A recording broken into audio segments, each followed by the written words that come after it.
Hey, kia ora koutou whānau. Welcome back to another episode of Big Hairy News. A big, hairy welcome to Clint Smith. Clint, thank you for joining us this evening.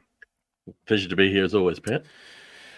Well, whānau, what a day we have had today. Let me start at the very beginning. As Julie Andrews told us, it's a very good place to start. I have the tonight's show is running with sticky tape holding it together. At about 4:30 or 5 o'clock this afternoon, my audio desk literally blew up. I even did this, Clint. This is what everything was turned off, all the faders were down, and this is what the audio desk was doing. You hear that? Oh, that's just the desk. That's the noise the desk. I recorded that because I sent it to my mate Jason, who's our techno guy, and it's totally fried. So my audio desk, my 16-channel Behringer audio desk is completely fried. And as you probably already recognized, every time Chewy's not here, we have some kind of audio issue. Today's a big fucking one, Chewy. Thanks very much for not being here. So tonight, if you're observant, you'll see I'm on a different microphone. This is a USB microphone. And my headphones are currently plugged into the radio, so we've kind of bypassed the desk.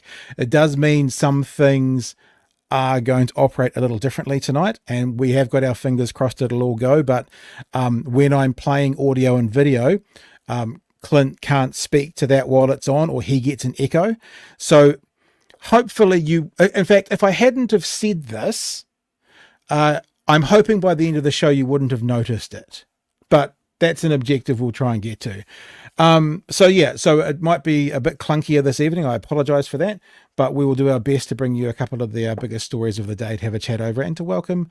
I wanted to get you here today and open up Discord, Clint, but I'm not even going to think about opening Discord with the rest of the system that's put together with sticky tape and wool. But how about yourself? What's going on, Clint? You're joining us again. Haven't seen you for a while. What's been happening?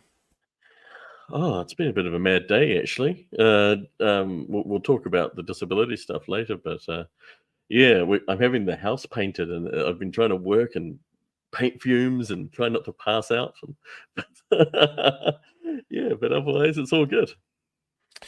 Yeah, very cool. People are saying to me I sound softer than usual. I apologize about that. I'll try and find a way to turn it up. It might just be what it is, guys. It is what it is. It might not be any better than that. Here we go. I'll turn my mic volume up a little bit now. I'll just put it up by maybe 20%, and hopefully that'll make a bit of a difference. I've got no way of checking my levels, so this is part of the situation we're going through tonight, and it's a bit of trial and error. So hopefully you're all okay out there in hairy land. We call it hairy land. That seems a bit weird. But hopefully tomorrow I'll go walking around Dunedin and see if I can find us a new desk. So hopefully the problem will be sorted by Monday. Fingers crossed. Anywho, so I can't, and I'm not going to bring up the patrons billboard tonight, because when I share screens it affects Clint's audio. So I'm just going to say thank you to everyone who has signed up to Patreon. Let's say David and Paul and Kitty and Catherine and Jonathan and Liam are just some more lovely patrons who have joined us since yesterday. And we will get to meet you all a bit face to face, maybe on Monday when I get to remake the board. Also a reminder, and again, I'm not going to bring it up because it'll mess up Clint's audio, is that tonight is the last night for merch. And of course, in fact, I am going to do this. It'll mess up with your sound, but I do want to show people this one time. Clint, is the merch store for this week, remember, has got the special charitable donation buffer hoodies and t-shirts. 25% of the profits from any of the buffer gear purchased is going to go to medical aid for Palestinians, map.org.uk. So 25% of the profits of the buffer gear this time around will go to MAP. And it'll be the last night that you can purchase it. I will send the order off at 10 o'clock tomorrow morning. So if you're interested, then you need to head to bhnshop.nz. Of course, the other BHN gear is there as well. All right, Clint, shall we rip into it? Let's go for it. I think where we're going to start is the AM show. No, sorry. Look, see, I was just reaching. I was just reaching to push up the fader. I'm not doing that tonight because the desk. I was reaching about to. Okay, I'll just stay quite focused. Breakfast this morning had quite an interesting conversation with Kieran McAnulty and also the Bush. Let's have a look at the first part of this conversation where there's not really a response to this, but I think it's fair for us to set up what the Bush says the fast-tracking legislation is all about. So let's have a look at that. And then we're going to go into a response from Kieran. And honestly, I think the response that Kieran gives, like I was listening to this on my headphones as I was throwing the ball for the dog up at the park. And I was like, whoa, that is like mic drop moment. It was a really, really good explanation by Kieran we'll get to shortly. So here is the first part of the audio and video. And this is Daniel Faitawa talking to the Bush about what the fast track bill is all about. Alienate some of people's concerns. Now, last night's One News Varian poll revealed the country is split on the bill. Chris Bishop is with us this morning alongside Labour MP Kieran McAnulty for our captain's panel. Good morning to you both. Good morning. Good morning. How are you? Yeah, I'm good. I'm good, thanks. Chris, I'll start with you. So the fast track bill, you'll be aware of this. Let me just tell you what people think and what some groups say. It's anti-democratic, it's anti-nature, dictatorship, and they'll have grand repercussions for iwi. I mean, that's just some of the words that's been described about the fast track bill. You say you're open to constructive changes. Am I right to say after watching last night's news that you're also open to reconsidering the power? It is interesting, and we'll get to this afterwards, but Clint, but it is interesting that we're hearing yesterday that there's a bit of a back down on school lunches, and we're hearing today that there's a bit. Now, the optimist would say it's great for a government to hear, new ideas, to take new ideas on board and act with them. The pessimist would say, what else are they trying to do here? Like, what are they trying to do? This feels a bit dodgy. So, I'm not sure which one of those two it is yet, but we'll keep going. Powers you and your other ministers have? Yeah, we're open to changes. I mean, some of those comments are slightly over the top, but also the flip side is people get pretty frustrated at just how hard it is to build things in this country. 2 years to build a wind farm, 8 years to get permission, the length of time it takes to get housing consents, for example. So there is a flip side to all of that. What we're trying to do is just chart a reasonable course through the middle where we cut down on the red tape, we speed things up when it comes to getting permission to build things. We make it a one-stop shop. That's the core of the bill. But as far as some of the details in it, including some of the issues you've looked at, of course, we're very open to sensible feedback. It's before the committee right now, and we'll have a good look at it and go forward from there. But there's going to be a fast-track, one-stop shop bill. There's a debate around the detail. Right. So that's the first part of the conversation. Now I remove the video, and then Clint, we can speak to it. Now the next part is going to be Kieran responding to that. But yeah, I mean, you're with us. You're a guest with us. You've been someone on the 9th floor as an advisor and been around those areas. What are your thoughts around the fast track bill? You got anything you want to say about it? I guess there's two things from what Bishop said there. He talks about it takes 8 years to get a consent for a wind farm, 2 years to build it, and building consents take too long. There's actually a lot of wind farms consented not being built right now, and what's happening with home consents right now is the number of consents is in free fall, not because there's lack of capacity, but because of high interest rates killing off development. So it's everyone agrees that like resource consenting could be sped up, but there's actually other issues that are more problematic in those two areas that he's addressing. And right. So to get onto the content of this fast track. So a fast track system was created as part of the COVID recovery, right? And it's quite similar to, in fact, it's currently the law because it was carried over into the RMA reforms that Labour put through last year, which National then repealed, but they kept that fast track. And how that worked was there's an expert panel. The expert panel makes the recommendations, and it's the expert panel who actually decides whether the things get the consent or not. What Nationals turned it around, so it's going to be ministers who decide whether things get consent, and the expert panel cannot turn down a project, and that's what's got people worried because it's not the environment minister isn't even one of the ministers going to make the decision. So now, because of the backlash, you can see it there. He's starting to go, oh, actually, maybe we've got this wrong, and our polling isn't so flash, and maybe we can't afford this fight.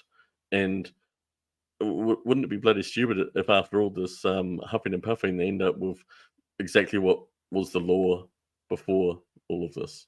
And they keep the fast track process that Labour created. Without kind of like ruining the ending, that's sort of what Kieran's about to get to start with. But can I ask you, and like I'm defaulting to you because you've been there and seen that on some instances, is this government, in your opinion, sort of listening to people and going, oh, we can make better legislation, or are they just fearful of the polls and they're a bit like, crap, what have we done? Need to cut back, or is it something else?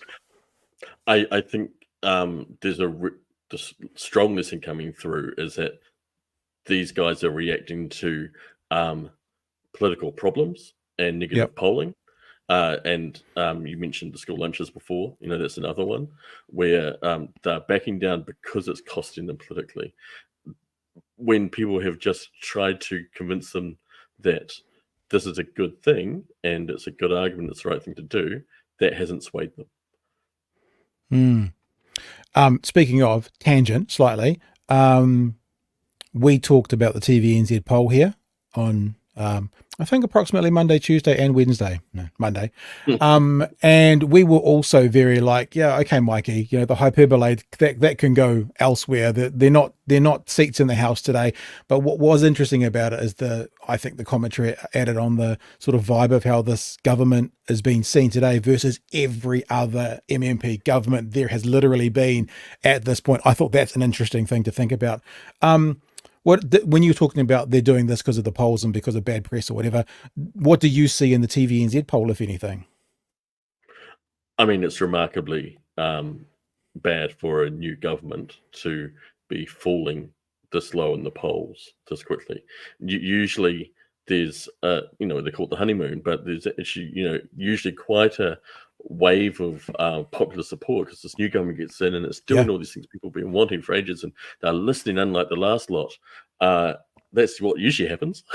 But these guys have come in and, from the smoking stuff through the clean car stuff, through school lunches, that they've really shown arrogance and no willingness to listen.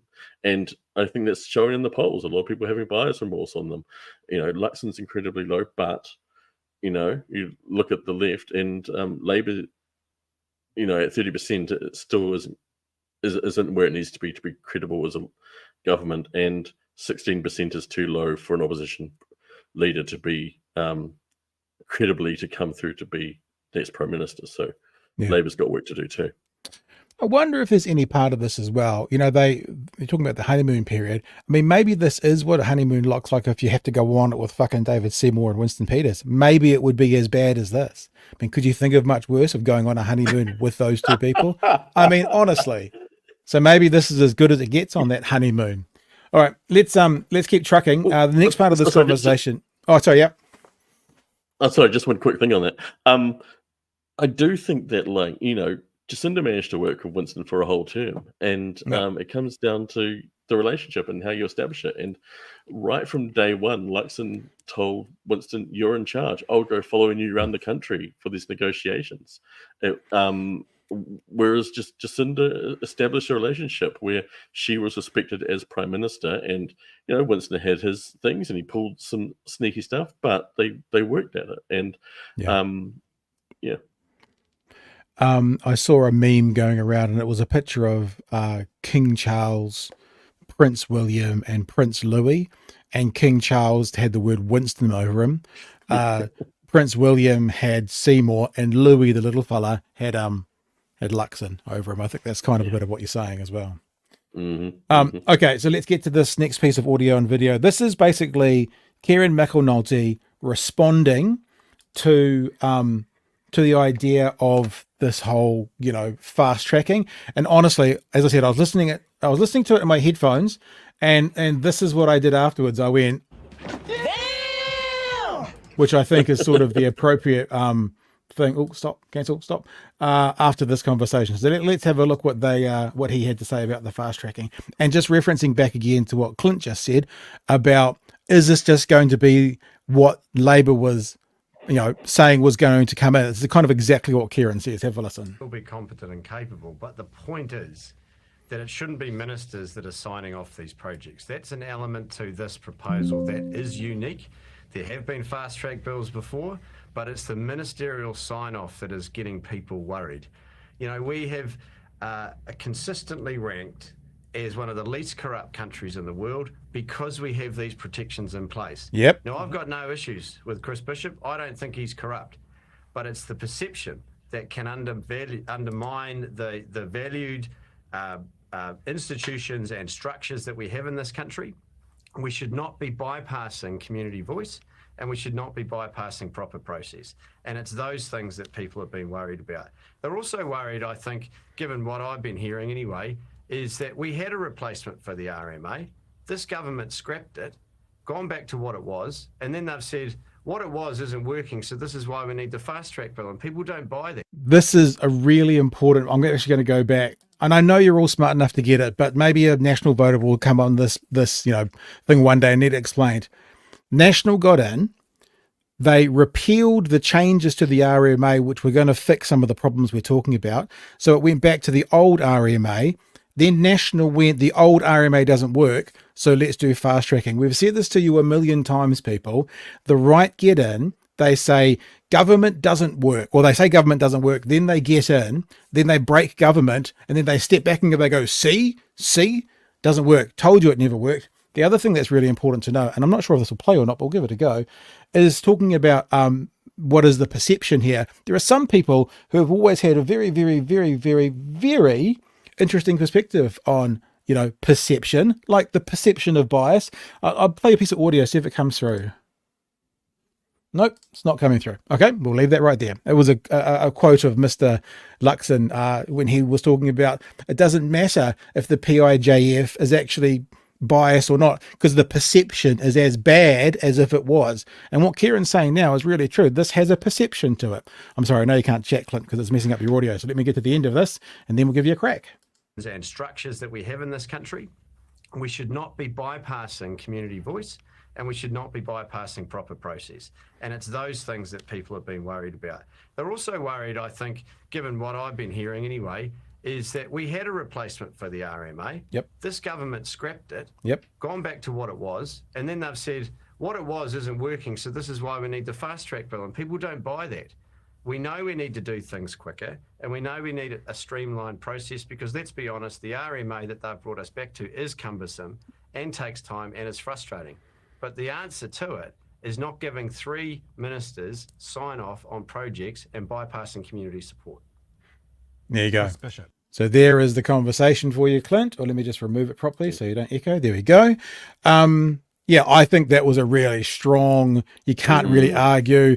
Daniel Faitau afterwards just kind of goes, Chris Bishop, a response? He didn't really say it like that, but that was the vibe of it, because it was so, eloquent and nailed it all down. What are your thoughts?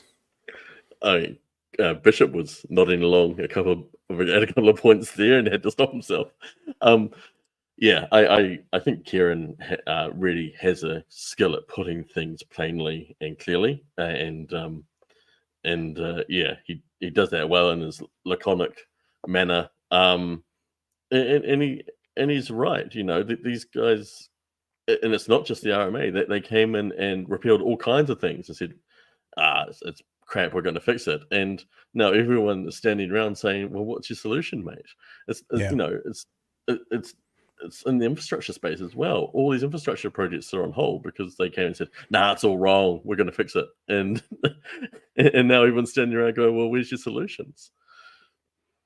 The fast track laws that get brought in as well are normally brought in like if there's a Christchurch earthquake, or if there's a cyclone, or if there's COVID, something that actually goes, we can't ass around with this, guys. This has to go straight through.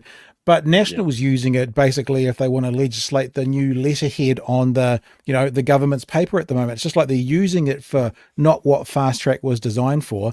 And it's interesting because Kieran was saying people aren't buying it. People aren't, and they're not accepting it. And that comes back to that question.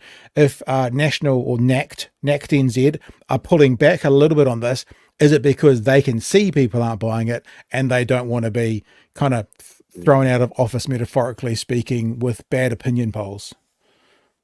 Yeah, yeah. And I think Kieran made a really good point that you don't have to believe that Chris Bishop is corrupt to think that a law that enables corruption is bad. That it's what it's a robber's charter. You're fine as long as there's no bad ministers making the decision, and that's not how good government works. It should be corruption proof, not hoping that no one corrupt comes in there. I also think one of the big things in how National wants to do it is not allow appeals on the decisions that the ministers make, and that's going to open a whole lot of cans of worms because courts hate what they call ouster clauses, where the executive or the parliament tries to say, no, you can't check on our decisions, and that's why judicial review was invented, so that courts can say, no, we're gonna check with you if you're within your powers, whether you like it or not. So the Nats are kind of setting themselves up for a situation where unpopular projects they're going to be personally signing off on these projects that might have not be very popular at all in locales, generate a lot of local opposition, and still end up in court and still being challenged in court. And I think the politics of that is, I think they're starting to realize they got the politics of that all wrong. And like I said, I mean, this, Clint, what we're trying to do here is at the very least, our entry level ambition is to hold this government to the same standards that they held the last government to. And the amount of time that this government spent on the journalist fund, saying it's a perception of bias. It's a perception of bias. And the clip I tried to play, Luxon actually said it doesn't matter if there's no bias. It's the perception of bias. Whilst these guys are bringing in these sorts of laws, while these guys are bringing in, rebates for landlords, the people who own 7 rental properties, and the perception of this is we don't want to go to the experts. We want us 3 to make the decision, and they wouldn't say this bit out loud, and so we can benefit our donors as best as possible, or so we can set up our board positions for once we leave Parliament. That's the perception. And if we listen to Christopher Luxon, if the perception's all that matters, then that's pretty terrifying. Perception does matter because, so often actual corruption is very hard to trace and to find. And so that's why we have the perception of conflict of interest is enough to be a problem. And ministers are meant to step away when they have perceived conflicts of interest, and we're meant to set up systems that stop the perception of conflicts and the ability for abuse, not rely on discovering abuse and corruption when it actually happens, because it's very hard to detect. A couple of chats that have come in. Kiwi Bird, thank you for the super chat. It says, good job everyone who submitted against the fast track bill. We've also got this is a bit of a running joke in this show. Bear with me, Clint. But Nate, thank you for the super chat, says, hey, Clint, just wasn't sure if you're aware that it's been said by some that David Seymour is the worst example of humanity. Welcome. So, ongoing joke. And here's a question as well. Thank you, Alex, for your super chat. Alex says, I have a question regarding the fast track legislation. Will it have allow the Cross Valley link in Lower Hutt to start construction early as it is deemed as urgent priority and a national road of significance by the government? So will fast track legislation get the Cross Valley link up and running? I don't know the answer to that. If you've got any insights on that, Clint? It would probably meet the test that they've set of local or national significance. So it could be exactly the kind of thing that gets fast forwarded. But then, like I say, I think that locals who object will still find a way to take that through a court system, even though there's been this attempt to bypass the courts. Yeah. All right. Okay. Cool. Thank you, team. Thank you for the chats in there and stuff. We're going to go to our next story now. And in this story, it's quick and it's brief, but for a brief second, our old mate, he's a French Canadian, David Seymour, admits that this government is borrowing for tax cuts. Now, I'll be fair, he then retracts it pretty quickly, but sometimes when you get that initial throwaway, you see a bit of truth behind it, and we all know what the truth is. But he was on Guy and Espina's new show which is called 30 with Guy and Espiner. Hopefully he's not trying to say that's his age. I think it's 30 minutes. 30 minutes with Guy and Espiner. Episode 3 from RNZ with Mr. Seymour. And they were talking about tax cuts. There's a couple of things about this. One is to hear the answers, but the second is to be aware, and I'm telling you this now, whānau, because you can watch this from now on with all politicians. Be aware at the tactic that Seymour uses, and he does this a lot, to reframe the question. He says to the interviewer, no, what you should be asking is. And to his credit, this one time, Guy and Espiner pulls him up on it, but because he pulls it up on it, I wanted to show it to you, but also the idea around, can this country afford tax cuts? And the idea that he basically, firstly, he does admit that we're borrowing, and then he basically admits that we're borrowing for tax cuts. Let's have a listen. Can we afford tax cuts? Well, I think the real question is... No, that is the question. Well done, I'll sir. ask the questions. Well My done. question is, can we afford tax cuts? Well, my question is, who's we? New Zealand. New Can Zealand. New Zealand afford tax cuts? Well, the answer is obviously yes, but here's a better question. No. Let's answer that question, because... Well, I have. Now let me... I said yes. Now, let me give you a better question. Can the Crown, can the government deliver... As someone who interviews people, it's so arrogant. Who the fuck are you to tell me what a better question in my interview is? It's just smarmy. It's revolting. Ugh. the services that people expect and require while also taking less money in tax? The answer to that is unequivocally yes. Yes, but and I would say the problem is that you're going to have to borrow Wait for about it. 15 billion, which is about the same amount as the tax cuts. You are foregoing in revenue on that tax cut. So you're effectively borrowing for tax cuts, aren't you? Well, no. I mean, you could argue that it's not like $1 that's borrowed by the Debt Management Office gets tagged and then goes to a particular purpose. No, but without the tax cuts, you wouldn't need to borrow 15 billion. True or false? Sure, but without... So There it was. It was quick. It was quick. He said it. He said, yeah, sure. That's the quick bit. Have a listen again. It was quick. about 15 billion, which is about the same amount as the tax cuts. You are foregoing in revenue on that tax cut. So you're effectively borrowing for tax cuts, aren't you? Well, no. I mean, you could argue that it's not like $1 that's borrowed by the Debt Management Office gets tagged and then goes to a particular purpose. No, but without the tax cuts, you wouldn't need to borrow 15 billion. True or false? Sure, but without... So is that true? No, He's pulled because back it's right now. just as valid He pulls to out of say it. that if we didn't have education, which is about 20 billion, or if we didn't have this No, or hang that. on. Are you putting tax cuts on a par with the whole education budget? Well, it's roughly a similar amount. Yeah, but is it of similar importance? Well, no, but... No. So how's your analogy standing up? Well, very simply, you could say that there are any number of activities that the government has, but we're putting together a budget. That cost $15 billion, that if we weren't giving tax cuts, we wouldn't have to borrow to fund them. I see you laughing there, Clint. I know you want to jump in here. I'll just do this because you want to respond now. So I'll just take that off the screen so you don't echo. What are your thoughts so far? Yeah. We'll go back to it, but you can jump in now. Just when you compared the cost of the tax cuts to the cost of the education system, I've been a press sec for MPs, and sitting there and hearing them say something like that is so off message. It's just painful. Like he's saying, no, you could have an education system or you could have our tax cuts, and it's like, please, just weighing those two things against each other is just really bad. Finish off and I'll give you my take on the broader part of it. All right, here's back to the conversation now. Budget overall that is going to return money that people would have paid in tax and allow them to keep it to deal with the significant challenges that everyone up and down this country is facing. I think we need a reality check here. There's so many people who are so focused on 3,500 job losses in the public sector.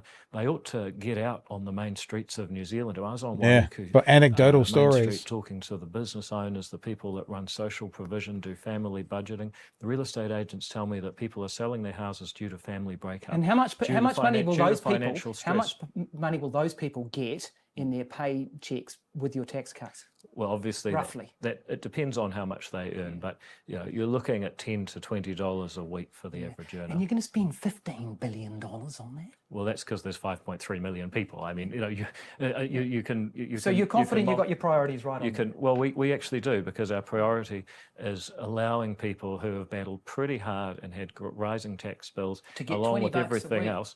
Well, actually, you know, to you it may not seem like a lot, but to a lot of people that means means a big difference. Let's talk a bit more about It doesn't. tax. Just to clear this up straight away, it doesn't mean a big difference, because you can't stand there and say the people that I was talking to in Waiuku, you know, who can't afford to pay their mortgages, respectfully, $20 a week is not all of a sudden, oh, phew, my mortgage is safe. If you are only short by $20 a week, your bank is going to work with you to make it work. So this is the thing. They're saying one thing, like people can take their kids to the movies. Like Nicola Willis can all of a sudden take her kids to the movies with $20. You can't even do that, you know. So it's not a big amount of money to anyone really. Even the entry level, even the beneficiary on $300 a week. I mean, $20 is lovely, but it's not life-changing. So if it's not life-changing, to me at least, it doesn't feel big. Clint, using that word, it's a big change. Sorry, I'm getting the echo back. Sorry, all sorted. There we go. So, but the beneficiaries isn't getting $20 a week. They're getting $2 a week. So this is the other thing. You know, they love to talk about the average earner when they're talking about someone on about $75,000 a year, but the average taxpayer, the median taxpayer, is on less than 40K, because there's a lot of people benefits, there's part-time workers, there's students, there's retirees. All these people pay tax, and they're getting $2 a week. So you know, your full-time minimum wage worker, they're looking at the equivalent of like a 5 cent an hour pay rise. The person on $75,000 a year, well, they're getting a 50 cent an hour pay rise. For neither of these people has had a lot of money. Yeah. I remember. You go. Oh, sorry. So the whole thing there where he's saying, you could say we're borrowing for tax cuts, but you could say we're borrowing to fund the education system. You could say we're borrowing, you know, money's fungible, right? So like, essentially imagine that there's a pot of $15 billion and it can either be less debt, public services, or tax cuts. And the key thing is that National and this government, including Seymour, have decided that tax cuts, including $3 billion of that just to landlords, is more important than anything else. So it's more important than having less debt. It's more important than funding disability benefits properly. It's more important than these frontline services that we're seeing cut now. And sure, you could cut that up a lot of different ways, and there wouldn't be you couldn't have $15 billion of less debt and $15 billion of services remaining. But the point is that in your order of priorities, they've said tax cuts for landlords is very top. Tax cuts for everyone, a little bit of money for everyone else in tax cuts, and then way beneath that is lower debt and public services that people actually use. If the tax cuts are worth $15 billion, I've just realised, because I'm a bit slow, if the government did everything they're doing now except giving the tax cuts, they could pay our national debt down by half in this term. Because if we're at about 100 billion, 15 billion, 15 billion, 15 billion, that's $45 billion. Oh, it's a little bit complicated because it's 15 billion over 4 years is the cost of the tax package. Okay, well, that's right. That's the difference. Seymour was wrong. He got that wrong too when he said because the education system is 20 billion a year, and he was equating that to 15 billion over 4 years. So fiscal accounting is confusing.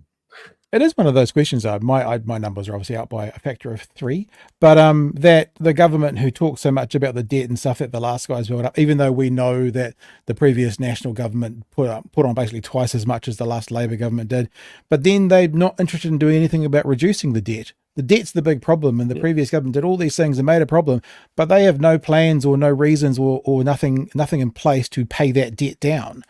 They're just going to go, oh well, now we'll move on and give $3 billion back to landlords. I know it's not, I'm not being naive when I say it's bizarre. I know the shell game, but it's so illogical it becomes a bit bizarre. Yeah, it's a classic right wing tactic. debt is absolute poison when the left is in office, and Yeah. it's fine when the right is in office because we've got to fund those tax cuts somehow. And the whole idea is to shrink the state, shrink public services, and make the state more indebted so that it can't afford to fund public services. Yep. And take as much out for tax cuts as possible. On the chat, thank you for the super chat. It's in the ballot. Says $20 a week tax cut to help with the mortgage payment would have helped the average Kiwi if we were in 1978 when MP salaries matched a school teacher. Peter says politically a tax cut now is pointless. Voters won't care in 2026, but they will care about lost public services. Thank you for your super chat, Peter. Yeah, it's a really interesting point, actually. It's almost like someone said the other day that this current government is getting all the shitty stuff out of the way quickly to then hopefully you won't remember it in 3 years' time. Yeah, people probably won't remember tax cuts in 3 years' time. My $3 a week that I'm going to get, or whatever people are on, $150 a year. So they're going to give me $450 by the time the next election rolls around. It's not going to be particularly memorable, is it? Yeah, well, I mean, and this is always the case with tax cuts, is you say to people, do you want a tax cut? Do you want to pay this tax? And like, sure, I'd love that. And, National went out and marketed this as up to $250 per fortnight to sound like a lot of money. Yeah. But, $20 a week, actually, even for a full-time worker isn't a lot, let alone that $2. And go back to 2010 when the last time the brackets were adjusted. And I think the maximum was about $15 or $20 that you got out of that. And who noticed that? Nobody, because actually very few people know their after-tax income down to the last couple of bucks, unless you're really skinned. And if you're really skinned, you're not getting anything out of these guys. Yeah, true. I was working in Talkback when one of the last national government was bringing tax cuts in, and I can still remember the conversation of, I don't know what I was on and doing Talkback back 15 years ago, maybe 50 grand, maybe 40 grand, something like that. And I was going to get $10 a week. That was going to be the difference it made for me. And I remember saying, my $10 a week, everyone else's was at that stage, it was $1 billion out of the economy. And I was like, how much better the $1 billion would be for this country than what the $10 would be for me. And that's what I kind of think about. I'm not telling people you don't need the money. Lots of people are struggling. Lots of people need it.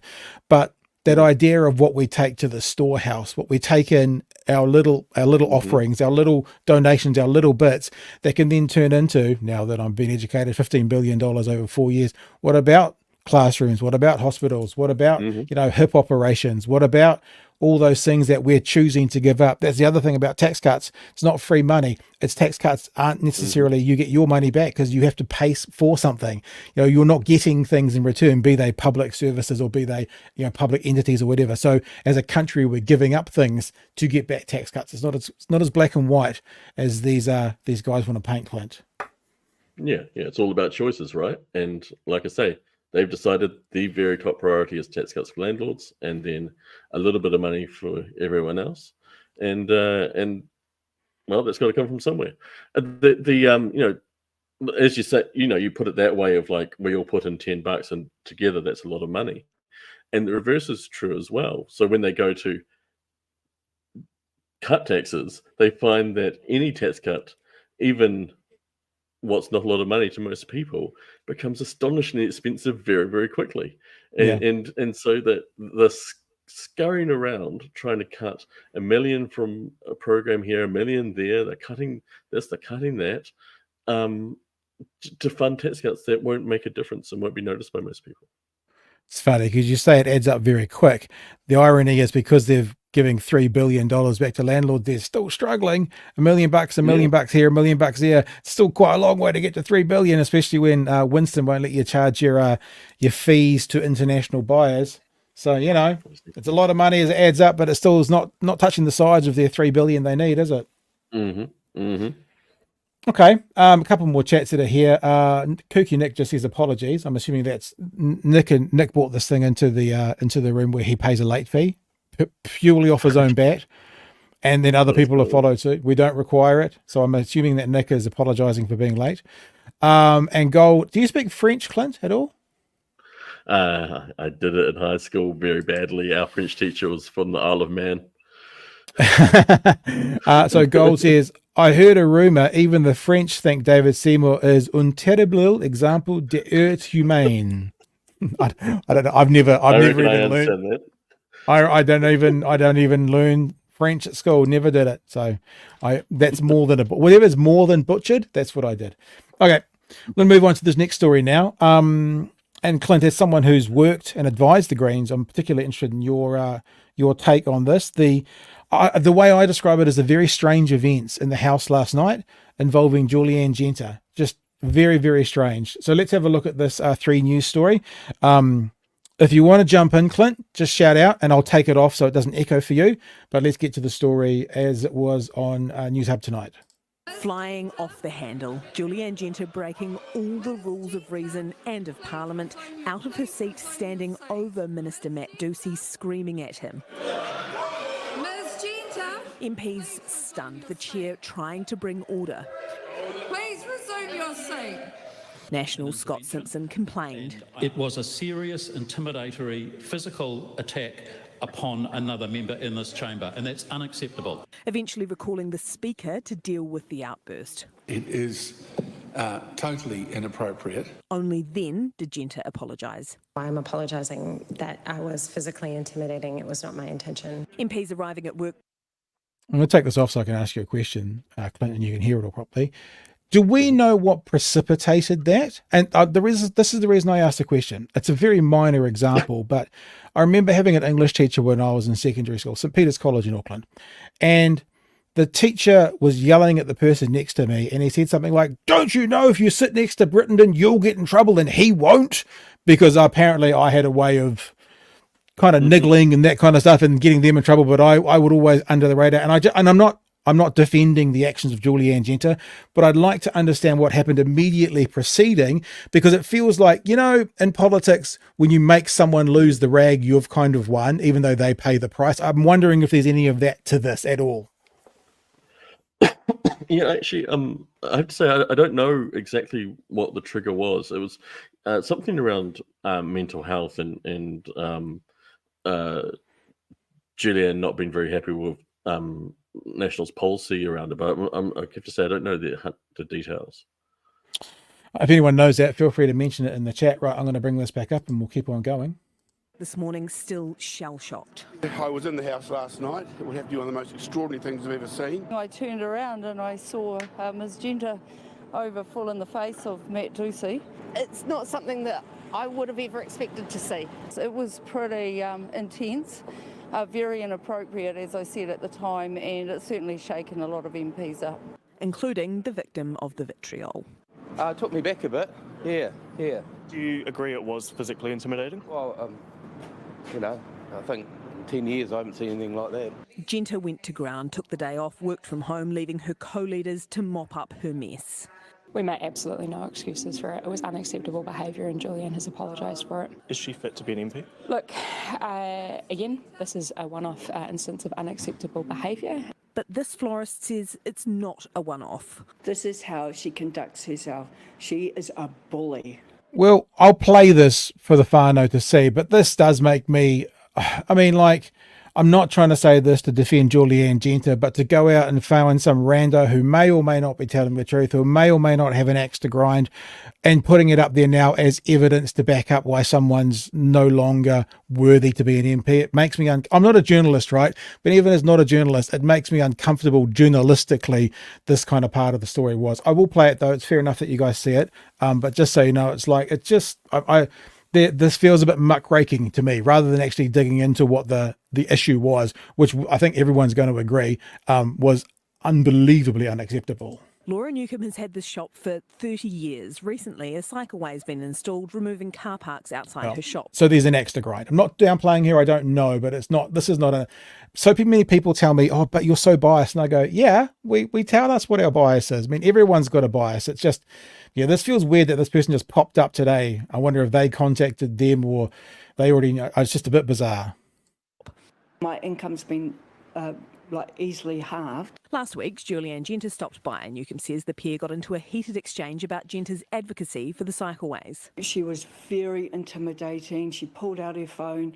She put the phone camera right in my face, and I was like, oh, I said, okay, you need to leave now. And then she started yelling and screaming over me that I didn't care about her kids cycling. Do you understand how frightening that must have been for her? I do, and I understand that Julie Anne did pull a phone out and video the florist. That is completely unacceptable. Newcombe felt uncomfortable about the power imbalance. I think that she should just be suspended, because even if she says sorry, she's not sorry, because this is how she conducts herself, and it's just not acceptable. She doesn't deserve to be in Parliament. Julie Anne is capable of doing awesome things, and what the point is she can never behave in this way again, and we'll be making sure of that. The Greens have launched a disciplinary process to deal with both the parliamentary and now public outbursts. So, yeah, there you go. I can see people in the chat saying that I'm trying to defend Julie Anne. I'm just interested as to where this person's popped up from straight away. Obviously, there was some kind of interaction. It just seems, as I said, thinking about, I'm not a journalist, but I've done a lot of work in the world of journalism. It's a strange thing to put in there because it certainly paints the narrative that this person is a certain way, and that may or may not be the case. Anyway, Clint, you've worked in those halls. I think you've actually advised the Greens as well. I'd love to get your take on this whole thing. Yeah, and look, I should disclose that Julie Anne is a long-running mate of mine from back before she was an MP. So, I do know her personally, and I would say, from my inside of knowing her personally, that she is very passionate, and she is hugely well informed. She's a especially like on that cycle lane issue. She's a professional urban planner. That's what she did before Parliament, and where she has trouble and where she starts to get upset is when what she thinks makes sense doesn't get through to people. And there's that you might have seen the famous photo of at a select committee with her gesticulating right beside Jerry Brownlee, who has his head in his hands, because she's trying to explain that the National Party roading policy is counterproductive, and he doesn't want to hear it. And that's, I think, the kind of dynamic where she can get frustrated. And I think that's probably what's happened in these two cases. And I'm not defending her. She's gone too far, and I think it's absolutely right that she's apologized. It's very funny to see the Nats, who are usually so bourgeois and keen to be bullies themselves, all acting very, very shocked and scared that someone could ever raise their voice. But that doesn't excuse what she's done here. She needs to take some time to decompress and I think understand that often there are people who just aren't going to agree with you, no matter how right you are, no matter how strong your arguments. They, for whatever reason, whether it's ideological or it's what they perceive as to do with their own income, they're just not going to agree with you, and sometimes it's best to walk away. You'll get a feedback in a second when I'm going to show people the photo you just mentioned, because I found it. Here we go. This is for everyone to see. So there's the photo, I guess, that you're talking about with Julie Anne Genter, trying to convince Mr. Brownlee of what's going on. I'm interested in the crisis management part of this conversation. I don't think there's very much you could criticize the Greens' response on for this. Very firm, very direct. Whilst there hasn't been an ultimatum of losing any kind of job or position, the number of times we've called out the Labour Party or the National Party or ACT to get out in front of the cameras quicker and denounce these actions. I don't know if your skill set when you were there was ever kind of crisis management, but I look at what the leadership of the Greens has done and say it's pretty unquestionably good. What are your thoughts? Yeah, I think you can contrast to how they handled the Galres things over Christmas, where they knew for some time and tried to let a process play out in the background. I mean, obviously this was already in the public sphere, so they didn't have a choice. But yeah, they've done it exactly right. They have not made excuses for her. They've said what happened is unacceptable, and they've said it can't happen again. And you know, in terms of crisis management, that's bang on. That's how you handle it. Yeah. It will be interesting to see where to from here. Now, the other part of the conversation on those news articles was about Winston Peters and some not quite breaking news, but about 15 minutes before the show started. And I'm going to bring an image up again here. Clint, Bob Carr's lawyers have sent a legal letter to Winston Peters. Let's have a look at some of the story as to why he's receiving that letter. Winston Peters wanted to set the AUKUS debate straight. Pillar 2 discussions were initiated by Labor. We're investigating AUKUS. He's very pro-AUKUS in his language. We are disquieted by any potential breakdown in foreign policy, bipartisanship.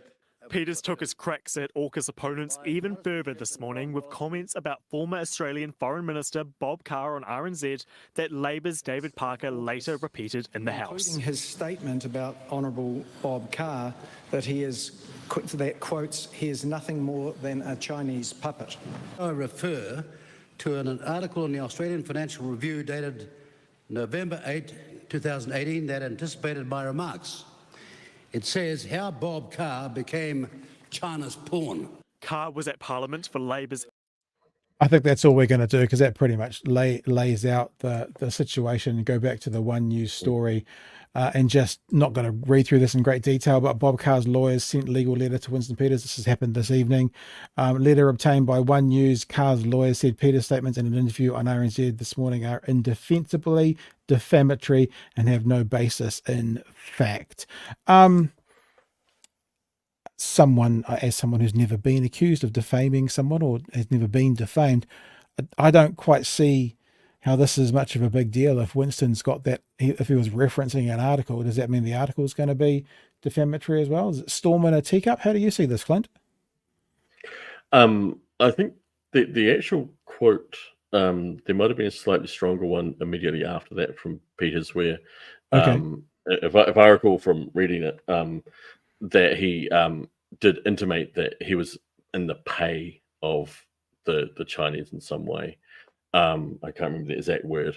And you know, that's where it gets defamatory. You know, accusing, because you know, the test of defamation is, would it lower a reasonable person's opinion of you if they heard that and believed it to be true? And, you know, to hear that a former Premier of New South Wales and former Foreign Minister is in the pay of the Chinese government, if you believe that's true, that would probably lower your opinion of them. So, you know, prima facie, it does look like defamation. And I wonder what the defamation laws are between countries, because I know sometimes people get over, like, for example, stuff that's been redacted or withheld by just, you know, posting it in a different country that doesn't cover. I would assume that therefore means that there is some kind of agreement between New Zealand and Australia that their legal entities can speak into here and still bring charges. If it's published in New Zealand, then it's subject to the New Zealand defamation law, and so that interview on RNZ counts as a publishing because it was you know, broadcast. Interestingly, you saw that the news article just then, they didn't play the recording, they played Parker repeating it in the House, because what's said in Parliament is privilege, exactly. So it can't be subject to defamation. Yeah, which is clever of them. But sneaky, but clever. Well, it'll be interesting to see, I guess. I mean, Winston Peters has said worse things about more people than that, but I don't know, maybe it's time that he had his wings clipped a bit. Well, not everyone's got as deep pockets, probably, and you know, would be so sensitive about their reputation as Bob Carr probably is. And yeah, it's interesting going back to the contrast with the Greens, in that, you know, how did Winston's boss handle his misstep there compared to how the Greens handled Julie Anne's? Speaking of some texts that have come in, we're asking about what was the immediate happening immediately prior to that, and Free Soul says, I heard no media report what it was. Raywin says frustrating sounds like pure frustration. Kiwi Skirt says they call it bullying, but I think she just got heated in an argument. I think it's the leaving your seat and crossing the floor. That's the big part about the difference between, a heated argument and something that's well beyond the bounds of acceptable. And finally, some inside knowledge from It's in the Ballot. Speaking of that florist, there hasn't been car parks outside her shop for over 10 years after the hospital rebuild and the building and opening of Countdown. I guess we take that with a grain of salt because we wouldn't want to impugn her reputation for saying that we think less of her. It is interesting when people come out with things like we were talking last night about the donors to Otago University cancelling over Grant Robertson having his position. And I think Chewy did some research and found out that of the 4 donors, one of them, the one that had donated most recently to Otago University, was in 1998 or something. So, if that's all accurate, it's just another beat up to get a headline, I guess. Okay, listen, I don't have much more overall, other than to remind people that this is the last night you guys can get your buffer supporting Palestinians and supporting a charity to support medical aid to Palestinian shirts. So basically, I guess technically before kind of breakfast tomorrow morning, it'll be up, bhnshop.nz. Normal BHN gear is there. You can get the personalized stuff as well as this month's buffer gear. And for those of you who ordered last week, I'm picking up them tomorrow at lunchtime. So I'll be packaging them up over the weekend and they'll be on the couriers on Monday morning, just for you guys who have actually done that. And other than that, there is another story that we were going to touch on that you sort of have more knowledge about. I'll bring this up. I know this is going to cause an echo for you, but the story, only the government can fund pay equity for disability care and support workers. The government must urgently confirm it will fund pay equity for disability care and support workers, said New Zealand Disability Support Network CEO Peter Reynolds. Now, this was tagged alongside of a government response or release from Nicola Willis. The government recommits to equal pay, but the last couple of paragraphs on that recommitment say this. As such, the Public Service Commission is now consulting staff on the proposed establishment of the Pay Equity Task Force, which sounds like where you'd figure that out, with the time-limited funding ending on June 30th. Oh, that means they're leaving a fiscal cliff. Because if you stop something being funded by a date, that means there's a fiscal cliff, I think. The government remains committed to pay equity and meeting its obligations under the Equal Pays Act 1972. In the future, we will expect all public sector agencies to take responsibility as employers for working with their employees to meet their pay equity obligations. In fact, so what that looks like is these entities are going to do it themselves. It appears that there's not going to be a overarching body or entity to make sure everyone's getting fair pay and equal pay. I want to thank the task force for their work and acknowledge the contribution to ensuring men and women are paid better. Had to throw the and men in there as well because it's too woke to just say women are paid better. So, and that was from the Honourable Nicola Willis. Now, you know a lot about this. You're involved with this, I think, putting cards on the table. What do we need to know about this? Yeah, so disclosure, I work with the Disability Support Network. I drafted that PR. But the PSA, who represents workers in these pay equity claims, is also very upset about what's been announced today. What essentially the government has said, and they've been very cute about it in their language, is we're walking away from pay equity processes. If agencies need to sort it out with their employees, they're going to have to find the cash themselves. And the big one, the sleeper issue, is what's called the funded sector. So you've got the public service, right? Then you got the public sector, which is all your doctors and nurses and everyone like that. And then you've got 130,000 people in what's called the funded sector, where their pay ultimately comes from the government, but they're employed by an NGO or some other service provider. And so that's all your care and support workers who are helping out disabled people, helping out elderly people. There's about 65,000 of those people.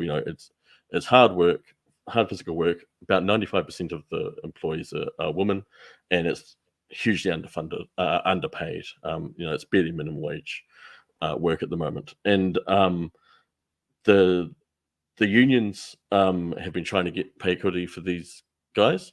The employers who employ them directly are like, yeah, we want pay equity for these workers. It's only fair, but hey, the government funds us, so government, come to the party and you provide the money, we'll pass it on to the workers. Bob's your uncle, everyone's got pay equity. That process has been going on for about 2 years. It got to the point where what was needed was cabinet to go, here's the money, go sort it out. And that stalled just before the election. It never got signed off by the last government for reasons that I don't quite understand. And this government has been absolutely silent on it. And now what that PR is basically saying is agencies are only going to deal with pay equity issues for their employees. So what's going to happen to these 65,000 care and support workers who are not employees of a government agency, but are employees of a contractor for a government agency?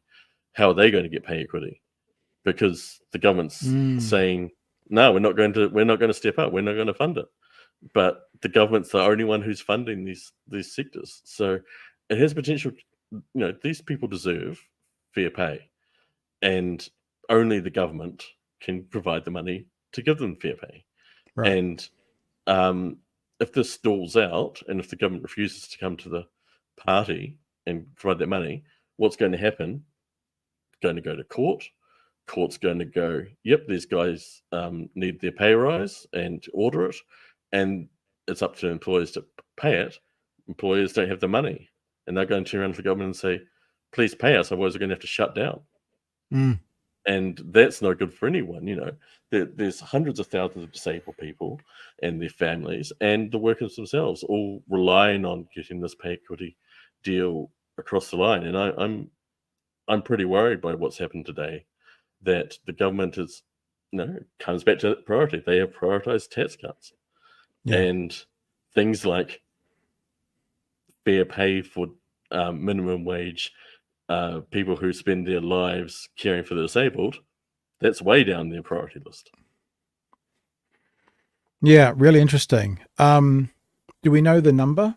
Like, as I always, in this current climate, I think it's always really important, if we know it, to mention the number of like how much they need, what would be a fair amount overall. Because then if you compare that to the 3 billion, you get a perspective of often how little they need to do in comparison. Even the other day when we were talking about the Farm Act funding, and we found out afterwards that the $1.8 billion was needed because of increases.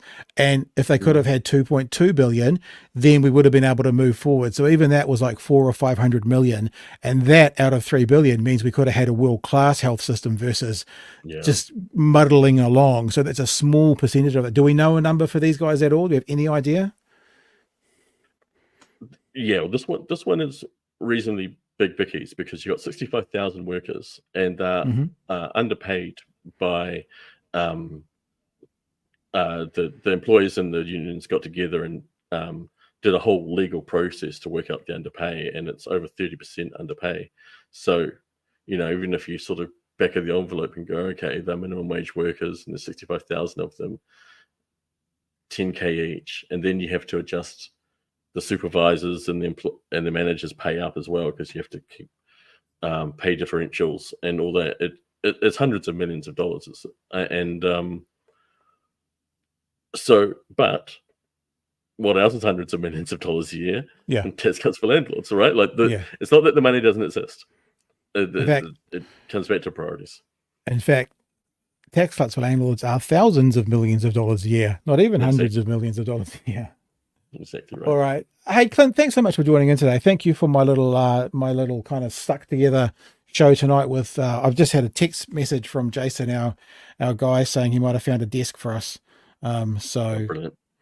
We'll have to go, $1,200. Okay. We'll try and figure that out over the weekend. Guys. Thank you for joining us. We love having you on. Thanks I for having me. really enjoy picking your brain, especially because you've been places that we haven't, and you can give a perspective that we can't get anywhere else, really. So we appreciate that heaps. Let me just check. Oh, no, we've done all the chats. Everyone else is saying thanks heaps as well, just in the chat. I don't know if you can see that or not.